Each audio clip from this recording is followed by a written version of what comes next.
കടലാക്രമണ സാധ്യതയുള്ള സ്ഥലവും പ്രത്യേകമായിട്ട് ശ്രദ്ധിക്കാൻ വേണ്ടിയിട്ടുള്ള നടപടികൾ സ്വീകരിച്ചിട്ടുണ്ട്. അതുപോലെ നമ്മൾ ഈ മരിച്ചവരുടെ സംസ്കാര ചടങ്ങുകൾക്കായിട്ട് 10,000 രൂപ അനുവദിച്ചിട്ടുണ്ട്. ക്യാമ്പുകളിൽ നിന്ന് വീടുകളിലേക്ക് പോകുമ്പോൾ വീടുകളിൽ വെള്ളം കയറിയവർക്ക് അടിയന്തിരമായി 10,000 രൂപ വെച്ച് ഓരോരുത്തർക്കും കൊടുക്കാൻ വേണ്ടിയിട്ടുള്ള നടപടികൾ സ്വീകരിച്ചിട്ടുണ്ട്. പിന്നെ ജീവനോപാധികൾ നഷ്ടപ്പെട്ടവർക്ക് ഒരു കാർഡിൽ നിന്ന് 2 പേർക്ക് 300 രൂപ വീതം, അപ്പോൾ അത് ഇത് നിൽക്കുന്നത് വരെ അവർക്കൊരു ധനസഹായമായി കൊടുക്കാൻ പറഞ്ഞിട്ടുണ്ട്.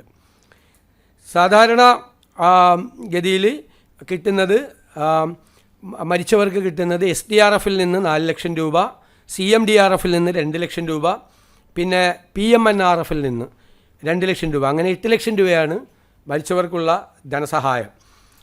പിന്നീട് നമുക്ക് നേരത്തെ നമ്മൾ ഈ വലിയ ലാൻഡ് സ്ലൈഡൊക്കെ വന്ന് വീട് കംപ്ലീറ്റ് ഒഴുകിപ്പോയി, വീടില്ല, ആ സ്ഥലത്ത് വീടും വയ്ക്കാൻ പറ്റില്ല.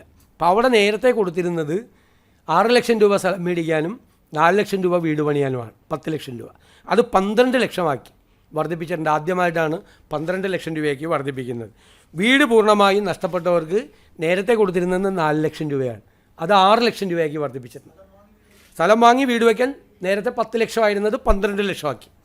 നേരത്തെ 4 ലക്ഷം വീട് വയ്ക്കാൻ കൊടുത്തിരുന്നത് നമ്മൾ 6 ലക്ഷമാക്കി വർദ്ധിപ്പിച്ചു. കാരണം ഈ വീടിൻ്റെ മെറ്റീരിയൽസിനൊക്കെ വില കൂടി. ഇത് പണ്ടെങ്ങാണ്ട് തീരുമാനിച്ചു വെച്ചിരിക്കുന്ന റേറ്റാണ്, ആദ്യമായിട്ടാണ് ഇത് കൂട്ടുന്നത്, ഇപ്പോൾ കൂട്ടുന്നത് ഒരുപാട് വർഷങ്ങൾക്ക് ശേഷം. അത് കൂട്ടായി കൊടുക്കാനുമുള്ള നടപടികൾ സ്വീകരിച്ചിട്ടുണ്ട്. പിന്നെ കൃഷിനാശത്തിനും ചെറിയ തോതിലുള്ള, ഇപ്പോൾ ഉദാഹരണത്തിന് 2.5 ഏക്കർ സ്ഥലത്ത് നെൽകൃഷി നശിച്ചാൽ 13,500 രൂപയാണ് കൊടുത്തിരുന്നത്. അങ്ങനെ കൃഷിനാശത്തിന് വളരെ ചെറിയ നഷ്ടപരിഹാരമാണ്.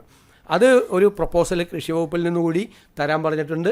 അടുത്ത ദിവസം ക്യാബിനറ്റ് യോഗവും കൂടി കൃഷിനാശം ഉണ്ടായവരുടെ നഷ്ടപരിഹാരം കൂടി വർദ്ധിപ്പിക്കാനുള്ള തീരുമാനം നമ്മൾ ഇന്നത്തെ യോഗത്തിൽ എടുത്തിട്ടുണ്ട്. അത് മന്ത്രിസഭാ യോഗം കഴിഞ്ഞ് അത് എത്രയാണ് വർദ്ധിപ്പിച്ചത് എന്ന് തീർച്ചയായിട്ടും അത് അറിയിക്കും.